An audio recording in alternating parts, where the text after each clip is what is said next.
Vamos abrir João 14, Evangelho de João. Não a carta, mas o Evangelho.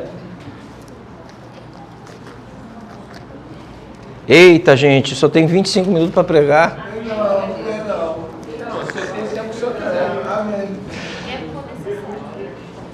Gente, eu amo as Assembleias de Deus, mas aqui na Assembleia de Deus não. Vai até meia-noite. Aqui a gente prega, aí tem 1h30 de culto.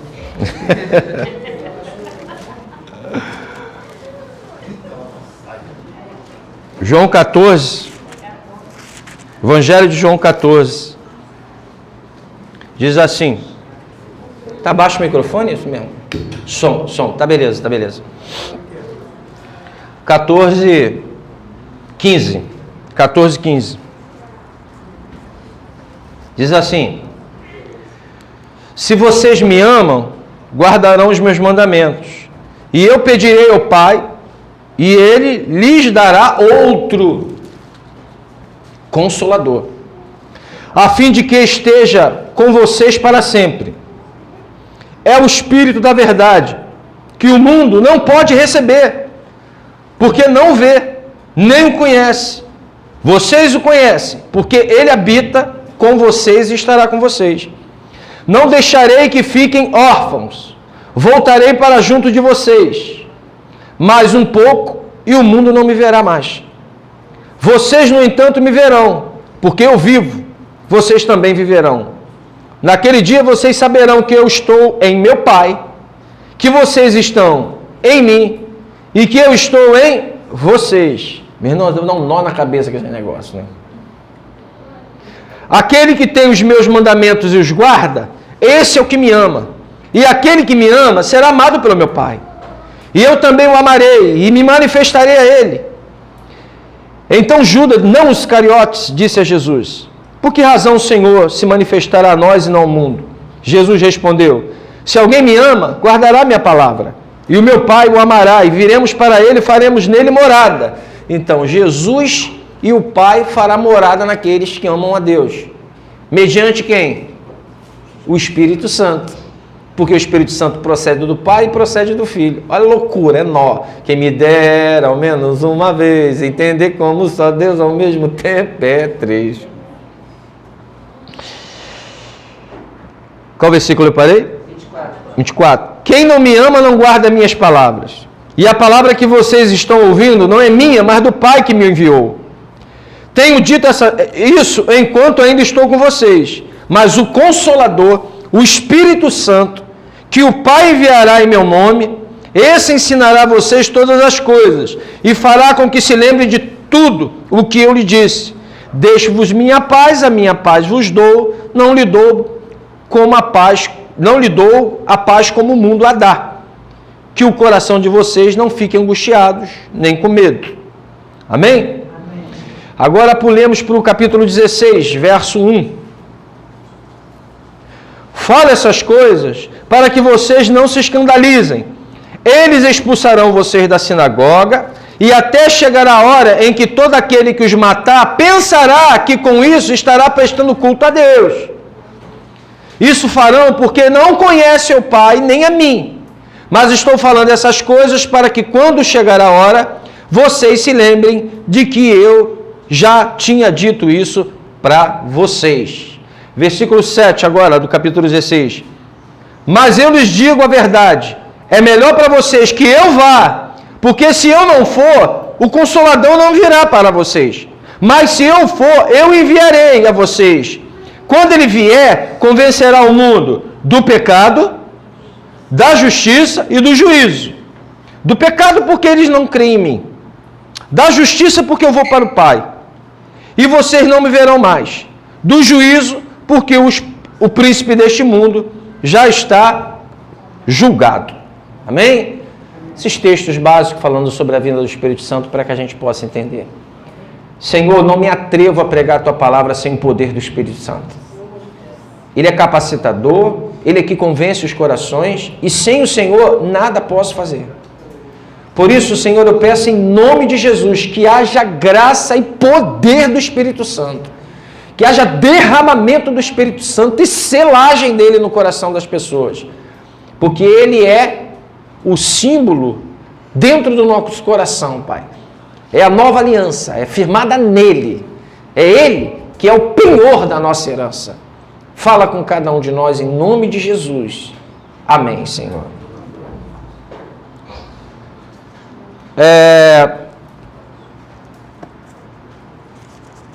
A primeira coisa que a gente vê nesse texto aqui que a gente acabou de ler é que tem a promessa de quem? Da vinda do Espírito Santo, ok? Então Jesus está aqui na terra, ele diz, ó, eu tenho que ir para que o Consolador venha, é melhor que eu venha, porque Jesus estava materialmente aonde? Em Jerusalém. Se ele vai, o Espírito que procede dele e do Pai vem, ele pode estar em... Ok? Ele não está mais limitado a Jerusalém. Se lembra que Isaías dizia o quê? Emanuel, Deus conosco. Jesus era o próprio Deus, né? O Evangelho vai falar isso. Ele era o Emanuel, Deus conosco. Porém, ele revela a glória de Deus. Ninguém nunca viu a Deus. Porque Deus habita em luz imarcessível. Ninguém conseguiria ver a Deus, né? A gente vê suas teofanias. Porém, Jesus se manifesta trazendo a glória de Deus. Quem me vê a mim, vê o Pai. Ok? E aí, Cristo promete voltar, não os deixando órfãos. Olha que coisa maravilhosa. Eles estão achando que Jesus vai embora. Você está andando muito tempo com uma pessoa, essa pessoa sai, você não se sente meio órfão? Né? Pô, fiquei sozinho. Tinha um amigo, sei lá, alguém, um filho que sai de casa, vai casar, fica aquele síndrome no ninho vazio, né? E aí se sente um pouco órfão, de alguma forma. Jesus falou, vocês não vão ficar órfãos. Eu vou enviar o Consolador para vocês. E é isso que ele faz quando o Espírito Santo habita dentro da gente, quando a gente nasce de novo. É? Olha o que ele vai dizer lá no versículo 18, do capítulo 14. Versículo 18. Não deixarei que fiquem órfãos, voltarei para junto de vocês. Como é que ele voltará? Pelo Espírito Santo. Então o Espírito Santo é Deus, o Espírito Santo é Jesus. Quem me dera ao menos uma vez entender como só Deus ao mesmo tempo é três. Três pessoas diferentes, Pai, Filho e Espírito Santo. Porém lá em Gênesis 1:26 vai dizer, façamos o homem à nossa imagem e semelhança, plural. Estão conseguindo entender? Então, Espírito Santo tem todas as características do Pai e do Filho. Jesus tem todas as características do Pai e do Espírito. O Pai tem todas as características do Filho e do Espírito. A trindade econômica, né? A gente fala trindade econômica porque o Pai criou, né? Jesus veio, morreu na cruz, nos redimiu, o Espírito Santo aplica a obra de Jesus nos nossos corações. Ele nos convence. A gente vai ver isso aqui para frente. Então é uma coisa que fica... heresia é a coisa mais fácil de se ensinar. Agora, a ortodoxia, a palavra verdadeira, é um mistério. É a coisa mais difícil de se ensinar. Porque é mistério. Você quer ver uma heresia? Ela é muito fácil de entender. No segundo século tinha uma grande contenda. Maria era mãe de Deus ou Maria era mãe de Cristo? E os concílios, né, vai decidir o seguinte. Jesus tem duas naturezas. Natureza divina e natureza humana. Ok? Maria deu à luz a natureza humana ou a natureza divina? Isso é o que se pensava. Certo? Porque aí você divide Jesus, ele não nasce com uma natureza humana e não nasce divinamente. Ele não é Deus também? Então se a Maria não pode ter dado a luz a 0 anos a Jesus, e ele só ser humano, e ele se torna Deus em algum momento. Ela deu a luz a Deus. E aí tem uma palavra grega que se chama Theotokos e Christokokos, ou Theokokos e Christokokos. Ela era mãe de Deus, Theotokos, ou mãe de Cristo, Christokokos. E aí ele é mãe de Deus, porque Jesus nasce 100% homem e 100% Deus. Só que isso depois, pela igreja romana, é deturpada.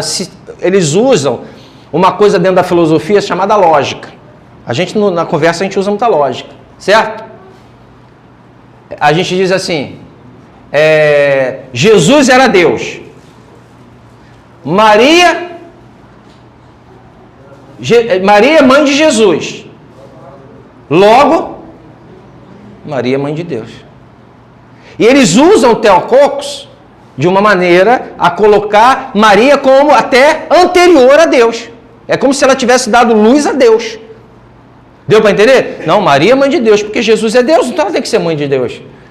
E aí, aí a gente chama de premissa maior, premissa menor e conclusão. A gente tem que destruir a conclusão. Porque Deus é autogerado, Ele é eternamente gerado.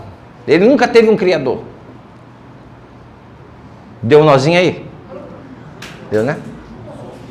Escola dominical, todo domingo, 9h30. Então, gente, vocês conseguem entender isso? Não, nem eu, porque é ortodoxia. Não tem como se explicar Deus. Não se explica Deus. De crer. A heresia cristococos. Não, Deus tem duas naturezas, deu à luz a natural e a divina surgiu por aí voando, caiu nele. Ok? Heresia é fácil de se explicar. A ortodoxia que é difícil, porque é mistério. Como explicar que Maria deu à luz virgem? Não, ela deu à luz virgem porque de repente ela foi no sanitário e aí José estava por lá. Não tem como explicar. É mistério. Ortodoxia é mistério. Fé verdadeira é mistério. Nos limita, nos joga no chão e diz: Senhor. Ok? Então vamos caminhar. O Espírito Santo traria a memória dos apóstolos que Jesus nos ensinara. Os ensinara. Olha o versículo 25 e 26. Tendo dito isto, enquanto ainda estou com vocês, mas o Consolador, o Espírito Santo, que o Pai enviará em meu nome, esse ensinará vocês todas as coisas e fará com que se lembrem de tudo o que eu lhes disse. Gente, vocês já viram aquele remedinho que o pessoal toma para fazer a prova do Enem? Já viram? Toma um remedinho, a memória fica bombando. Estava até proibido isso aí. Qual o nome? Ritalina? O cara toma, vai tomar aqui não, hein? Ele toma e a memória, ó, fica a memória de leão. Né? E aí você vai ter várias metodologias de lembrança, de memória e tudo mais. Aqui está dizendo que o Espírito Santo, além de guiá-los, na verdade, iria fazê-los lembrar todas as coisas que Jesus os ensinara. Aí você pergunta assim, como é que eles se lembraram e escreveram tudo? O Espírito Santo trouxe a memória deles. Gente, você não tem ideia, quando eu estou pregando aqui, eu clamo pelo Espírito Santo, que ele traz a memória. Coisas que eu nunca imaginei lembrar. Você imagina o Espírito Santo nesses homens na hora de... Espírito Santo trazendo à memória tudo o que Jesus ensinou. Tudo. Podia ter passado 10, 20 anos, ele traria a memória. Quem tem uma memória aqui? Diga amém. Quem tem uma memória ruim? Amém. Pô, mas cresceu rápido o negócio. O negócio foi como uma avalanche, meu.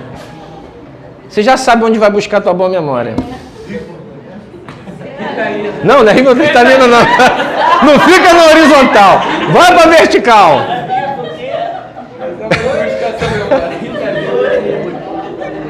Não sei para que eu fui dar o nome. Está abusado aqui. Vou cortar depois. Então, gente, o Espírito Santo iluminou o entendimento deles. Iluminou as coisas que Jesus havia falado. Né? Trouxe a memória. Que poderoso. É uma Ritalina ao quadrado. Ao cubo.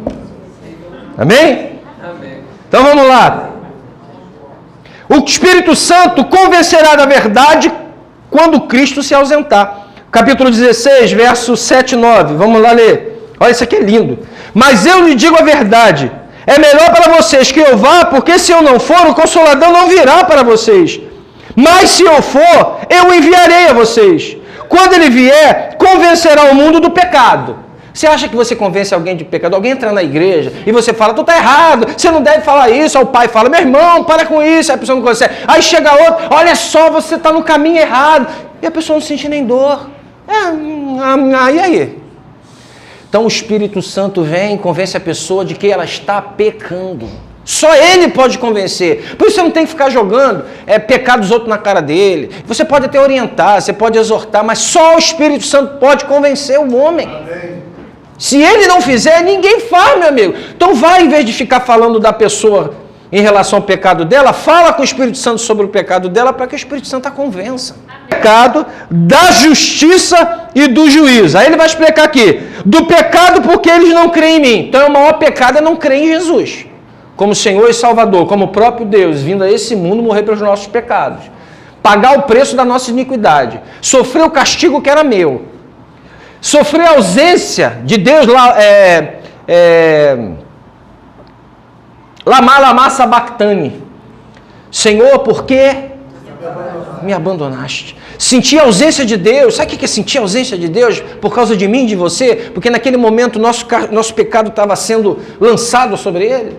E aonde Deus não pode habitar em meio ao pecado. Ele sente a ausência de Deus.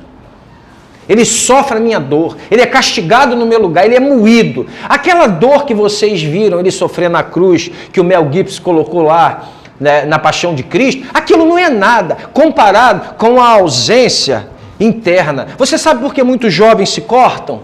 Para passar a dor interior. Ele está tão vazio dentro de dentro, uma angústia na alma, uma ausência de tudo, que ele se corta, porque essa dor externa dói menos do que a interior.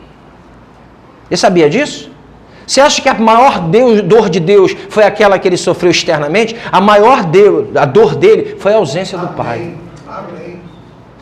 Você se sentir ausente, você se sentir vazio, você se sentir oco. Ontem, essa semana mesmo, um outro pastor se suicidou com depressão. Um atrás do outro. Só quem tem depressão sabe o que é isso. Um vazio, um sentimento oco. E a pessoa prefere acabar com a própria vida, sentir a dor externa, do que continuar com aquela interna, que não busca ajuda. Amém ou não amém? Você imagine Deus sentindo a ausência do Pai. Por mim e por você. Ele teve que sofrer aquilo por você. Essas são as boas novas, né, Deise? Que Jesus morreu no teu lugar e sofreu no teu lugar. Então ele vai convencer do pecado, porque não crê em mim, da justiça, porque eu vou para o meu Pai. Então assim, Jesus está aqui na terra pregando, olha, vou morrer por vocês e tal, a minha obra na cruz. Ele foi tirado de nós. Agora, quem vai convencer? Eu pregando? A gente só prega. Quem é que convence? É o Espírito Santo. Como é que você tem certeza que Jesus fez tudo aquilo? Porque ele já me convenceu. Que ele já pregou para mim. Ah, mas tem isso aqui. Meu irmão, ele já me convenceu. Eu vou estudar agora biologia com você, eu vou estudar apologética com você, que é a defesa da fé, eu vou estudar física com você, eu vou estudar a física mecânica e a atômica contigo, a quântica contigo. Mas eu já estou convencido, porque ele me convenceu. Ele deu testemunho no meu coração de que ele morreu na cruz por mim. O resto é resto. Eu vou até fazer, mas a convicção ele já me deu. Então o Espírito Santo me convence da justiça. Que justiça é essa? De que Deus não vai salvar mais a humanidade pelos méritos. De que Deus não vai esperar mais as suas boas obras para ser salvo. Ele vai salvar você quando a sua fé for colocada no que Ele fez por você. Amém. Você não vai ser salvo pelo que você faz. Você vai ser salvo por aquilo que Ele fez no teu lugar. Porque homem não salva homem. Esse é o problema da Testemunha de Jeová, quando diz que Jesus não é Deus. Porque se o homem pudesse salvar outro homem, Deus não precisava vir a essa terra sofrer como sofreu. Então, homem não tira pecado do homem. Só Deus pode tirar o pecado da humanidade. É como se eu me tornasse uma formiguinha para morrer pelas formiguinhas. Deus se tornou uma formiguinha, que somos nós, para poder morrer no nosso lugar. Porque em nós não há mérito algum. Por isso que a justificação, nós somos declarados justos pela fé. E pela fé somente. Ah, mas aí a pessoa faz isso, faz aquilo, pastor. É o Espírito Santo que vai transformando. O lavar regenerador da palavra de Deus. É a palavra de Deus que vai mudando a pessoa. Mãe não muda, pai não muda. Muda até naquela fase, né? Mas depois que vai, meu irmão, tu pode cantar as músicas todinha do Frank Sinatra. Que a pessoa não muda. Só o Espírito Santo pode fazer o coração da pessoa mudar. Mais uma vez, antes de falar com a pessoa, fale a Deus. Porque só Deus pode usar as palavras que você vai exortar, que você vai... Se Ele não usar... Então Ele vai convencer do pecado, da justiça, porque eu vou para o Pai, e vocês não me verão mais, do juízo, porque o príncipe deste mundo já está julgado.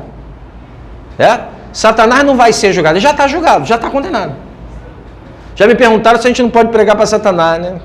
Ele já está julgado. Porque se Deus é bom, se Deus é tão bonzinho, por que Deus não salva Satanás? As pessoas perguntam isso. Não, mas é a dúvida legítima. Se ele é amor, o problema é que a gente vê Deus só como amor. É um amor tão grande que ele se torna um banana. Deus é amor, mas ele é justo. Ok? Nós um dia somos amor e um dia somos justos. Outro dia somos injustos. Né? Não há essa possibilidade em Deus de ser injusto. E a gente um dia é justo, um dia a gente ama. Um dia a gente dá bom dia, outro dia não quer. Um dia a gente ameaça fim de uma coisa, outro dia não. Um dia a gente quer ajudar, outro dia a gente só pensa na gente. É essa luta que a gente vive. Deus não. Deus é justo e amor ao mesmo tempo. Ele não usa a justiça dele sem o amor, não usa o amor dele sem a justiça. Dá para entender? Não, porque é ortodoxia. Se fosse heresia, você entendia.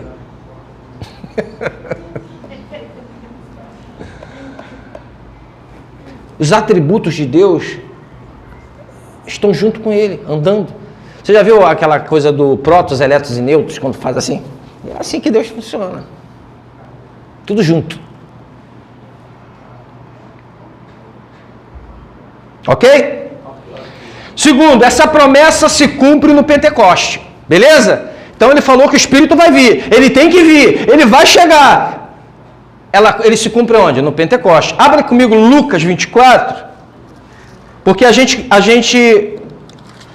faz muita confusão. Eu não estou trabalhando aqui a questão do Espírito no Antigo Testamento, não dizer que o Espírito Santo está ali com os apóstolos, capacitando. No Antigo Testamento, o Espírito Santo era seletivo, ok? Ele ia sobre Saul, saía de Saul, ele ia... em Davi, e assim, ele ia capacitando, foi em Sansão, e vai assim. No Pentecoste, ele vai entrar na pessoa e não sai mais. Como foi a Regina ou o Davi que cantou, não retire de nós o teu Espírito. É impossível isso acontecer no Novo Testamento. No Antigo Testamento, foi você? Não? Alguém falou aqui o negócio do parafraseando o Davi, quem foi? Apesar de ser um louvor muito bonito, nunca... Apesar, né? Se você for para o Antigo Testamento, cabe, mas no Novo Testamento o Espírito Santo não sai mais de ninguém, ele não é mais seletivo. Ele selou, é o selo do Espírito Santo. O que é o selo do Espírito Santo? A garantia de que você é dele. Se você não tem o selo do Espírito Santo, ok? Ele vai falar de penhor. Você lembra que os escravos eram marcados naquela época? Até pouco tempo os gados eram marcados, né? Deus nos marca, essa é a marca de Cristo. O selo do Espírito Santo na tua vida que dinamiza o teu viver. Vamos lá? Lucas 24, 49. Quem achou, diga amém. Pode ler, por favor. Eis que envio sobre vós a promessa de meu Pai. Permanecei, pois, na cidade, até que do alto sejais revestidos de poder. Amém? Ele já tinha o Espírito Santo. Ele já tinha o Espírito Santo. É impossível. Olha só, presta atenção. Quando Jesus fala que vai lavar os pés de Pedro, ele diz, não, ó, quem der, né? Lava tudo. O que Jesus fala? Já estás lavado pela palavra. Já estás lavado pela palavra. Ou seja, ele já tinha. Ninguém pode confessar Jesus como Senhor se não for pelo Espírito. Mas eles iam receber agora no Pentecoste o quê? Poder. Ok? Poder para testemunhar as nações. Poder para pregar o Evangelho. Você já recebeu o poder do Espírito Santo? Você já tem o Espírito Santo? Ele já te incomoda para pregar? Ele te incomoda para falar dele? Ele te dá paixão pelas almas perdidas já? Olha o capítulo 24, 49, né?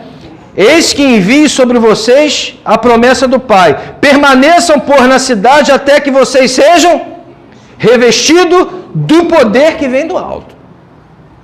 Lucas e Atos foi escrito, né, pelo médico, pelo historiador Lucas. Eles estão juntos. Aqui é separado por João, mas eles estão juntos. Então, quando você lê Lucas e Atos, você pode ler completando. Lucas e Atos. Então, ele fica aí até que vocês sejam revestidos de poder.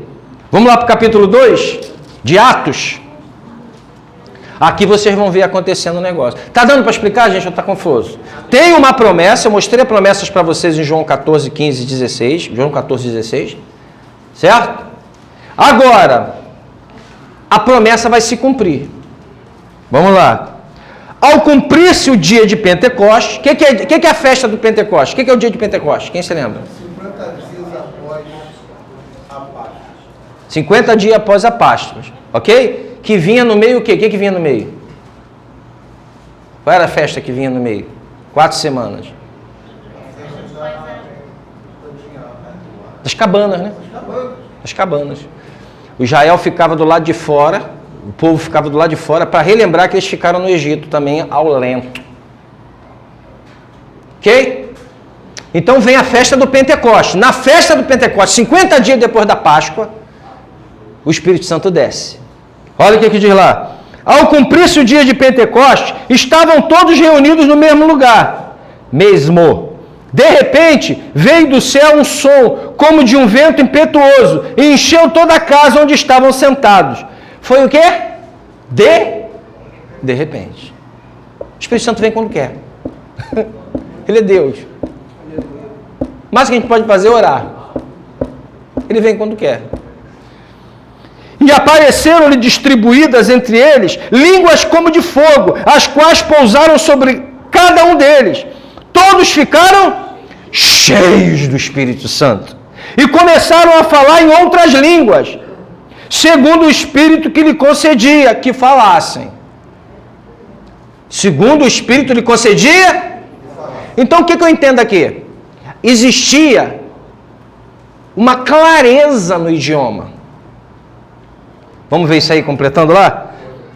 Estavam morando em Jerusalém judeus, homens piedosos, vindo de todas as nações debaixo do céu. Assim, quando se fez ouvir aquela voz, afluiu a multidão, que foi tomada de perplexidade. Por que eles foram tomados de perplexidade? Porque cada um os ouvia falar na sua própria língua. Na sua própria língua. De novo, na sua própria língua. Mais uma vez para a gente ir. Na sua própria língua. Estavam atônitos, assustados, e se admiravam, dizendo: vejam, não são galileus todos esses que aí estão falando? Não sabem nem falar direito, vai falar em nosso idioma, nunca fizeram um cursinho de inglês, nem de alemão, estão falando alemão, estão falando cítaro, bárbaro. Meu Deus, como é que eles aprendem a falar nosso idioma japonês? São da Galileia, mal falam português. Né? Então, como os ouvimos falar cada um em nossa própria língua materna? Somos partos, medos, elamitas e os naturais da Mesopotâmia, Judeia, Capadócia, Ponto e Ásia, da Frígia, da Panfilha, do Egito e das regiões da Líbia, nas imediações de Cirene, e nós somos romanos que aqui residem. O que romano falava naquela época? Latim. Eles estão falando em latim também. Tanto judeus como prosélitos, cretenses e árabes, até Assalamu alaikum ele estava falando. Até árabe eles estavam falando. Como? Diga como. Como os ouvimos falar sobre as grandezas de Deus, estou engrandecendo a Deus, em nossa própria língua. Todos atônitos e perplexos perguntavam uns aos outros: o que será que isso quer dizer? Outros, porém, zombando, diziam: tão doidão, tão embriagados, encheram pote, tomaram vinho demais. Gente, presta atenção. Eu não nego que Deus possa, em algum momento, usar um irmão para testificar da fé. Por exemplo, eu tenho um exemplo de um cara que ele começou a falar e o cara depois falou para ele: cara, Você estava falando o hebraico perfeito, né? Tem um livro do fundador do pentecostalismo, do Dons de Línguas, que era, qual é o nome dele? William Seymour, lá no princípio do século. A mulher dele, lá estão buscando, né? É o momento que os negros são segregados, os negros sofrem muito, e branco com negro não se mistura. Então, o sonho de William Seymour é unir o ser humano pelo dom da língua. Então, ele volta a buscar o Espírito Santo para os dons da língua. Ele queria que acontecesse lá em Atos, ele interpretou que acontecesse agora. Diz os livros sobre esse momento do avivamento na rua Azusa, que a esposa de William Seymour, eu estou aqui esquecendo qual é a pronúncia. Não é Simon, não. É porque ele tem uma outra escrita, não é S-I-M-O-N, não. É outra coisa. Senão não seria Simon. Acho que é Seymour mesmo. E aí, ele diz o seguinte, que a esposa dele passa a falar 5 idiomas sem nunca ter estudado. Perfeitamente. E passa a tocar piano como dom que o Espírito Santo dá, sem nunca ter feito curso. Minha irmã, eu fico aqui de stand-by. Ainda que aqui no Pentecoste eles estão entendendo cada um no seu idioma, eu fico de stand-by. E deixo o Espírito Santo ser Deus e fazer como Ele quer. Se ele achar que é necessário alguém aqui ter isso, ele vai fazer. Se ele achar que não é necessário, amém. Mas a mulher dele começou a falar francês, italiano, um monte de idioma sem nunca ter feito curso. E passou a tocar piano perfeitamente sem nunca ter feito curso de piano. E existem muitas pessoas que ganharam dons aí, e até de umas meninas que teve essas experiências de ver Deus, quando voltou, pinta quadro. O quadro dela custa 100 mil reais, 100 mil dólares. Ela voltou depois com o dom de pintar. Eu fico caladinho, eu tiro as minhas sandálias, porque esse lugar é santo. Deixa Deus fazer como Ele quer. Não quero ser dogmático nisso. Podem me bater, podem fazer o que quiser, herege. Não, eu fico calado, deixo Deus ser Deus. Nessa parte. Claro que existe muita bagunça, labachúria, se me cantas tu me levas, essas coisas. Eu sei que existe muita bagunça. A gente sabe que existe mesmo. Né, dona Júlia? Se tu me cantas, tu me levas.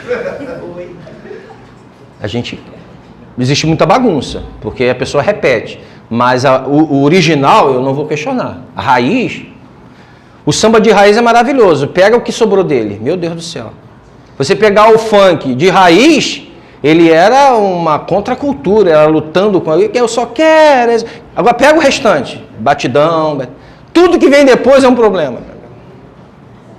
Porque onde o homem bota a mão ali, coisa complica. Amém? Vou cortar depois isso. Vamos lá. Já vimos essa parte. Pedro se levanta e explica o que está acontecendo. Amém? Amém. Pedro se levanta e explica o que está acontecendo. Ele se lembra da profecia de Joel. Vamos ver aqui, quer ver? Olha o Pedro lá no versículo 14, do capítulo 2 de Atos.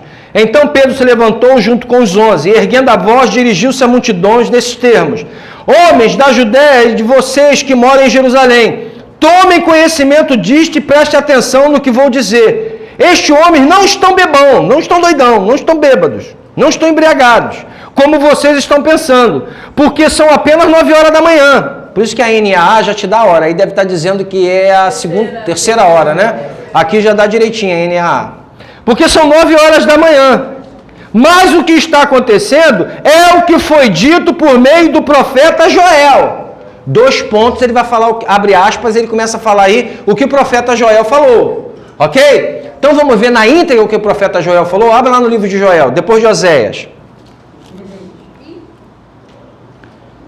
Eu falo 2, que se tu achar 1 já está no lucro. Oséias, Joel 2. Lá no Joel 2, 28 a 32. Amém. Quem achou, diga amém. Além do Wallace. Amém. O meu espírito sobre toda a humanidade.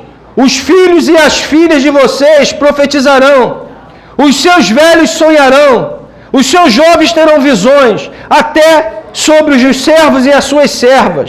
Derramarei o meu espírito naqueles dias.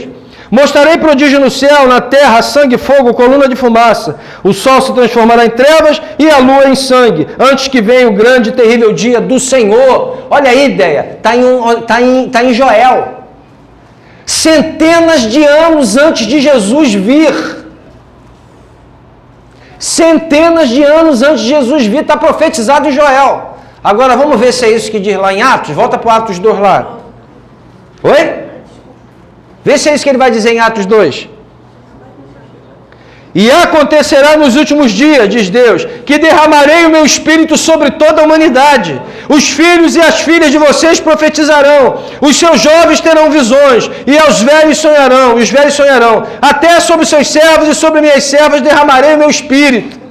Naqueles dias profetizarão, mostrarei prodígio em cima no céu e sinais embaixo da terra, sangue, fogo e nuvem de fumaça. O sol se transformará em trevas e a lua em sangue, antes que venha o grande e glorioso dia do Senhor. Dia, porque é o dia D que ele vai voltar. E acontecerá que todo aquele que invocar o nome do Senhor será salvo.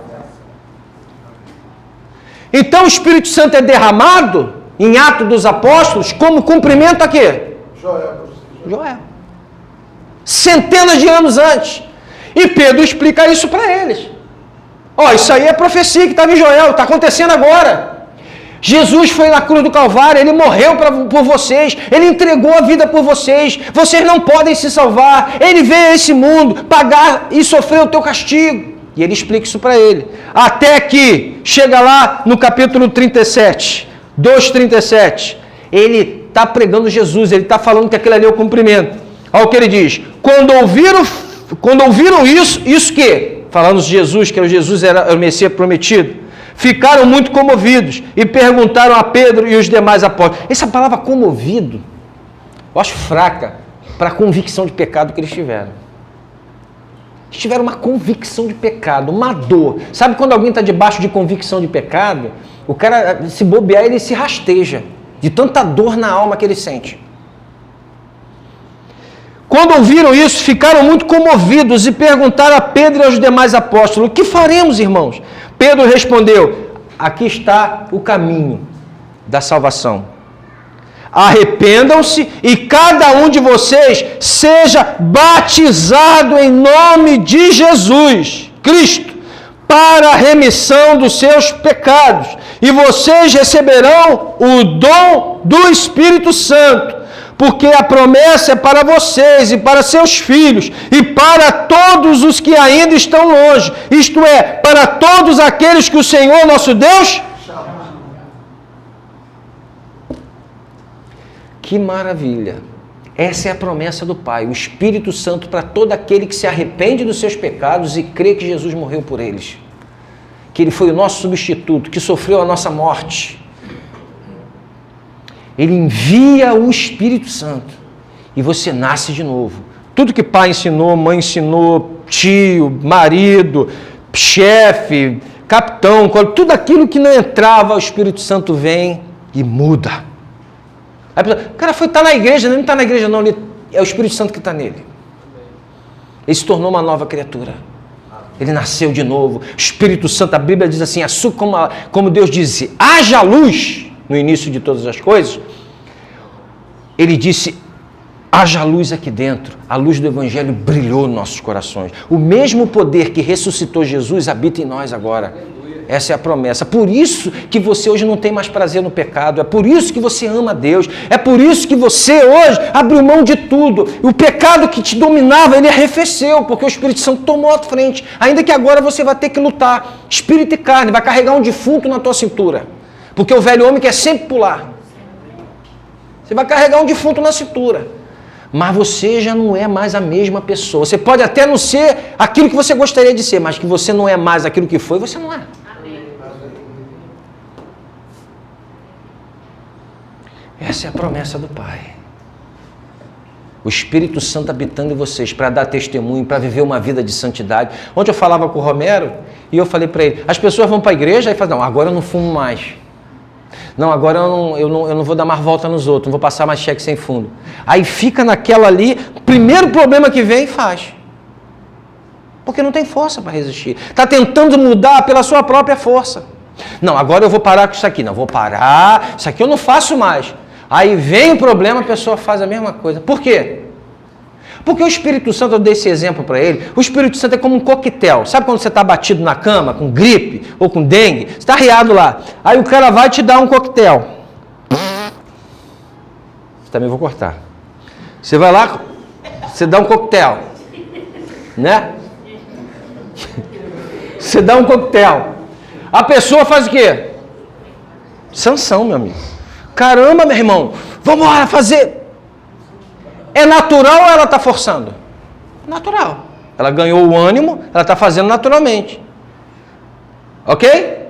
A mesma coisa é o Espírito Santo. Quando ele entra, você não vai mais agora ter esforço para amar a tua esposa. Eu não vou fazer um esforço para amar minha esposa. Vou fazer um esforço para amar meu próximo. Agora eu tenho que parar. Não, tu não vai fazer isso, porque o Espírito Santo vai fazer mediante você. Não, Cristo vive em vós. Não mais eu, mas Cristo vive em mim. Você não vai fazer esforço. Ainda que você lute entre a carne e o espírito, mas esse é o teu querer. Paulo falou, eu quero fazer o bem. Querer fazer o bem está em mim, porém não efetuá-lo. Há coisas que a gente ainda não consegue, mas o querer está na gente. E o Espírito Santo que habita na gente começa a fluir. Amém ou não amém? Às vezes as pessoas falam assim, pastor, como o senhor aguenta tanta luta na igreja, tanta traição, tanta isso, tanto pastor sofre, chega até a suicidar, mas graças a Deus não tem essa vontade não, pela misericórdia. Assim, cara, porque como é que o senhor aguenta? Não sou eu que aguento. Quem disse que sou eu? Me lembra de um irmão que tinha aqui, o senhor, cara, não sou eu. Eu não vivo mais em mim, quem vive em mim é o Espírito Santo. E é Ele que gera em mim esse desejo, esse amor, sabe? Entender as pessoas a partir dos seus problemas, saber que elas estão vivenciando situações que às vezes são difíceis. Não sou eu. A minha carne é outra coisa. Mas o Espírito que habita em mim me convence. Pastor, meu Deus do céu, e o senhor tomou na cabeça, problema com família, problema com... mas eu não sei porque eu estou de pé, gente. É essa injeção do Espírito Santo na minha vida. A palavra é pneuma, espírito. Sabe aquela que dá origem a pneu? Pneu, né? Cheio. Eu estou cheio do pneuma, estou cheio do Espírito Santo. É por isso que quando você estiver arriado, você tem que pedir para ele te encher. Paulo, quando disse assim, Paulão César, diz assim, tudo posso naquele, sem ser humilhado, sem ser honrado, sem viver na fartura, sem viver na pobreza. O que mais? Posso ser amado, posso ser deixado de amar também. Posso estar com grana, posso estar sem grana. Aí ele vai e conclui, tudo posso. Muita gente usa esse versículo, mas não conhece o contexto. É o contexto de você poder passar por toda e qualquer circunstância. Pergunta os grandes evangelistas que perderam seus filhos. Foram fazer a obra no meio da floresta, os filhos pegaram malária e morreram, 4.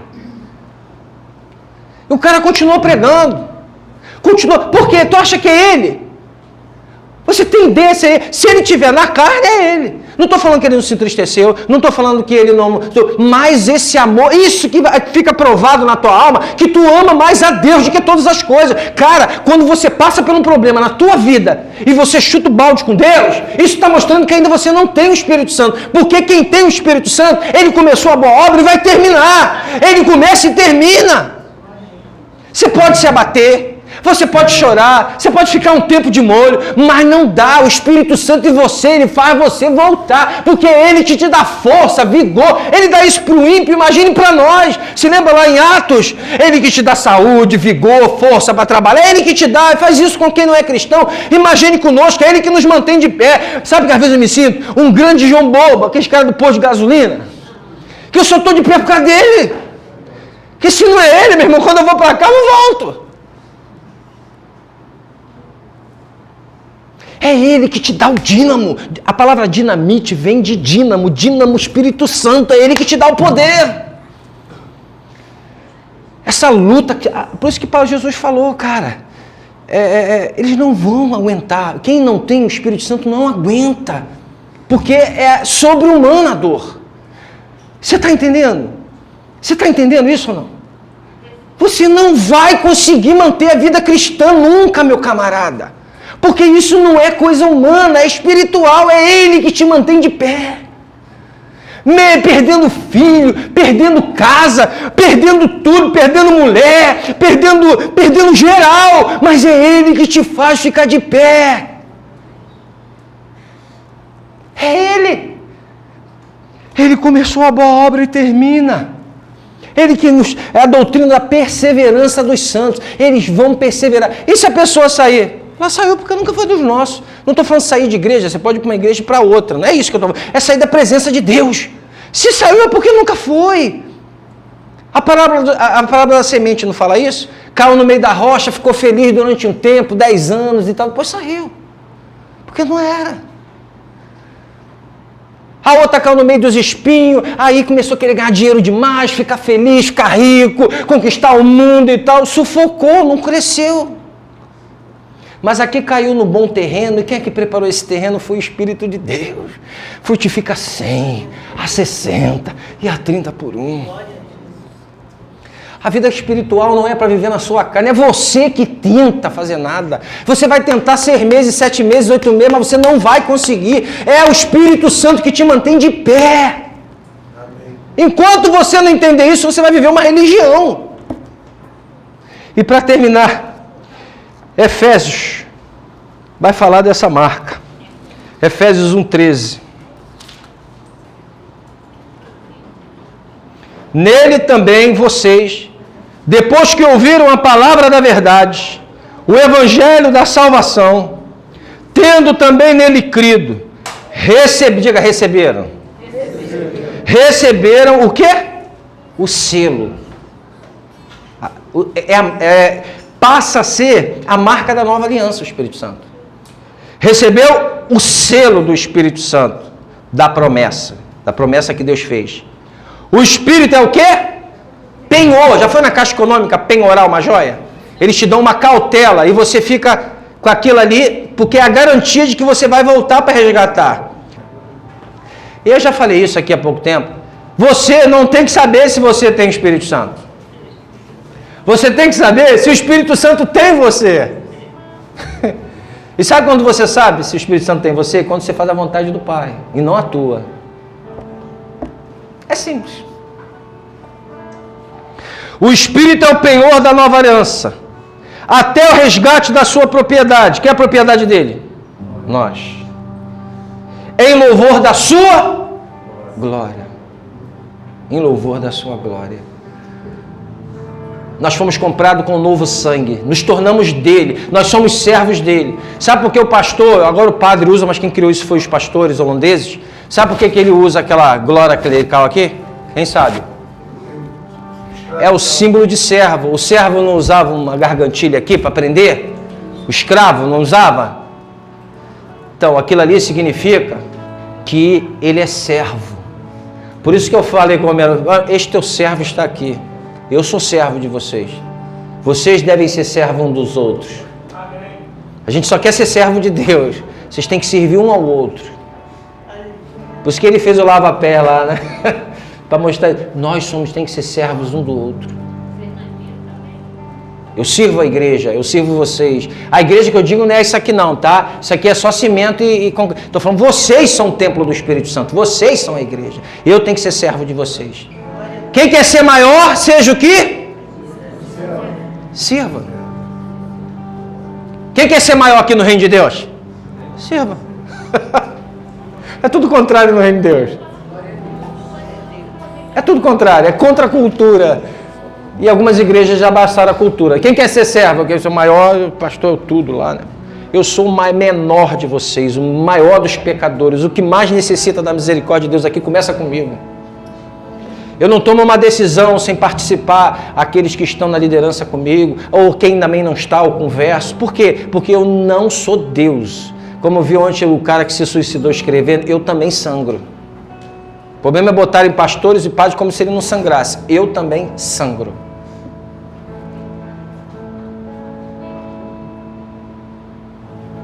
Mas...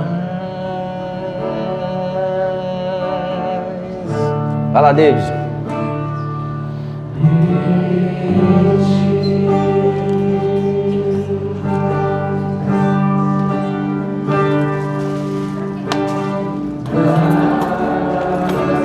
mais de Ti, Espírito Santo, mais de Ti nas nossas vidas.